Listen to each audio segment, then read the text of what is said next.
반갑습니다. 저는 한산이가라는 필명으로 웹소설을 쓰고 있고 닥터 프렌즈라는 의학 전문 유튜브 채널을 운영하고 있는 이비인후과 전문의 이낙준입니다.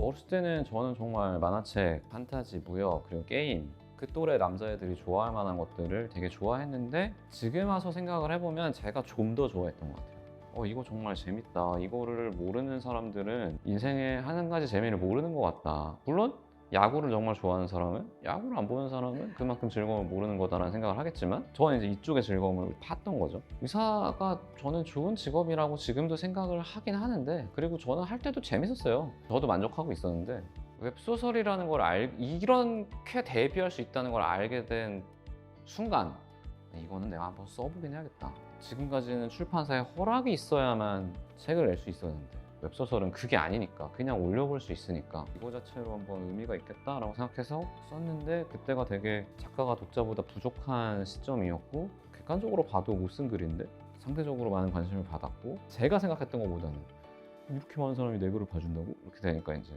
점점 이쪽으로 마음이 쏠리게 된 거죠.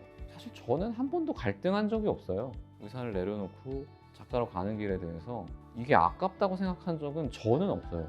제 주변에서 아깝지 않냐 그런 거지, 이거가 너무 재밌고 이쪽으로 내가 더 나아갈 수 있다는 생각도 들고, 또 여기서 다른 작가들이나 독자들이 저를 점점 인정을 해주는 게 느껴지니까 이거는 안 갈 이유가 없는데? 라고 생각을 하고 그냥 뛰어들게 된 거예요.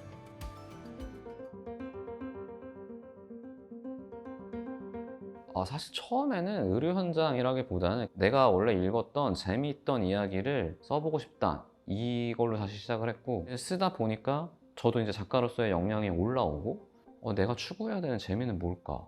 그리고 막상 이거는 내가 되게 쓰면 재밌을 것 같다고 생각해서 썼는데 쓰다 보면 너무 지치고 재미가 없고 그럴 때가 있어서 이제 결국에는 작가가 시점이 빠르다 느리다 뿐이지 장르는 언젠가는 재미에 대해서 고민을 하게 되는데, 그때 제가 이제 어떤 의학물을 보거나 하면 좀 아쉬운 것들이 떠오르는 거죠. 의학 드라마는 항상 환자 이야기가 되게 많이 나오거든요. 우리한테 중요한 거는 이 환자가 누군지가 아니고 이 환자가 어디가 어떻게 아프고 그래서 우리는 뭘 해야 되고 이 검사 결과가 어떻게 나왔으니까 뭘 의심해야 되고, 이런 게 훨씬 중요하거든요. 그러니까 병원에서 다이나믹한 부분은 의료진이 환자의 증상을 캐치하고 자기네들끼리 토론하고 부딪혀 나가고 협진 내고 이런 것들이 훨씬 다이나믹한데, 그거에 중점을 둔 작품은 좀 없고, 저는 이제 그 재미는 이거는 의료 현장에 없었으면 모르겠구나, 이게 재미가 없어서라기보다는 사람들이 이 재미를 몰라서 안 주는 거구나, 이거는 내가 줄 수 있는 좀 강점이겠다 싶어서 중증외상센터는 환자의 사연은 거의 없고, 그리고 의사들끼리 정치적인 갈등보다도 그냥 케이스와의 다툼, 어떻게 해야 되나, 제자를 키우거나 뭐 압도적인 실력을 보여주거나 약간 그런 쪽으로 갔고, AI 닥터도 이 케이스가 어떤 질환인지 추리해 나가는 과정, 실제로 그런 식으로 많이 하거든요, 내과 의사들은. 그냥 그런 것들을 좀 보여주려고 노력을 했죠.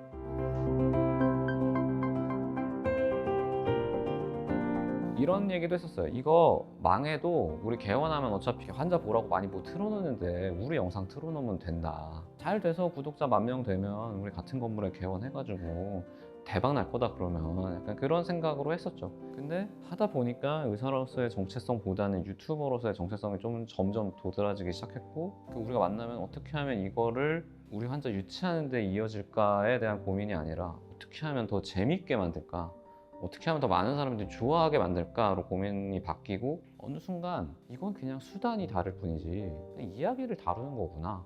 제가 이제 전업 작가가 된 다음에 든 생각인데, 그러면 이거 대본을 쓰는 것도 그냥 내가 소설 쓰듯이 이야기로 써봐야겠다라고 해서 의학의 역사를 시작하게 된 건데, 그걸 되게 좋아해 주시더라고요. 그래서 결국에는 내가 할 수 있는 거는 이야기구나 라는 걸 알게 됐고, 지금은 그냥 수단이 다를 뿐이지 결국엔 이야기를 다루는 거니까 그거에 고민을 할 때다 라는 생각을 합니다. 저는 사실 장르에 속하기 때문에 장르에서는 장르의 유사성이라는 게 있어요. 그러니까 어떤 메타가 떴다, 재벌집 막내 아들이 떴다, 그러면 재벌물이 확 늘어나거든요. 근데 저는 그게 그러면은 저작권을 침해했냐고 하면은 그렇다기보다는 그냥 새로운 어떤 장르가 생겼구나, 재벌집 막내 아들 때문에. 저는 오히려 법적으로 뭘 표절해서 규정하는 거는 그래서 되게 보수적으로 하는 것 같아요. 실제로 표절 시비가 붙었을 때 단어가 똑같다든지 문장이 똑같다든 이런 게 아니면은 법적에서 인정 안 하잖아요. 저는 그게 창작자들을 어떻게 보면 오히려 반대로 보호하는 법안이 아닌가라고 생각을 해요. 왜냐면 어찌됐건 저는 완전 새로운 걸 만드는 거는 너무나 소수의 이야기라고 생각하고, 저도 어렸을 때 봤던 이야기들의 영향을 받고 이야기를 만드는 건데, 누군가는 요 지점은 좀 이거랑 비슷한데? 요 지점은 요거랑 비슷한데? 이렇게 느낄 수 있단 말이에요. 그거는 제가 여러 군데에서 영향을 받았으니까 그렇겠죠. 근데 그런 것들을 다 잘라버리면 오히려 우리나라에서 새로운 이야기가 나올 수가 없다고 생각하기 때문에 그건 좀 위험한 것 같고, 닥터 프렌즈의 경우에 특히 의학의 역사 같은 경우에는 재생산이 많이 됩니다. 어차피 역사는 원래 있는 거고 그거를 다루는 거니까 사실 이거는 전혀 표절이 아니죠. 저는 사실 이야기를 다루는 사람이니까 역사를 그대로 안 간단 말이에요. 뺄 건 빼고 더 할 건 더 하고 과장할 건 과장하는데, 그 플로우가 똑같은 사실 블로그 글들이나 페이스북 글들이나 이런 것들이 꽤 있어요. 근데 제가 그걸 한 번도 안 건든 이유는 제가 이미 100만 유튜브를 가지고 있기 때문에 할 수 있는 생각인 것 같아요. 내 오리지널리티가 훼손이 안 될 거라는 자신이 있으니까. 근데 반대로 되게 조그만 블로그 거를 제가 베낀다면은 이 사람 명백한 피해자가 될 테니까, 오히려 이제 막 시작하는 분들이 오히려 저작권에 대해서 훨씬 고민이 많지 않을까. 그분들이 사실은 어떤 협회나 이런 것들이 있다면 보호해야 될 대상이고, 저는 그렇게 해서 뭔가 방향성이 결정이 되었을 때 지침을 주고 그걸 제가 알리고 좀 팬덤들한테 이렇게 하는 게 좋겠습니다 라고 하는 게 오히려 맞지 않나 라는 생각이 듭니다.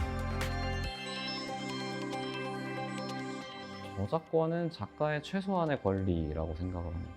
이걸 너무 넓히면 오히려 다른 걸 침해할 텐데, 최소한의 저작권을 지켜준다면 정말 작가가 생존할 수 있고 새로운 이야기가 계속 나올 수 있고 젊은 작가들이 계속해서 키워질 수 있으니까 저작권은 최소한의 작가의 권리다라고 생각을 합니다.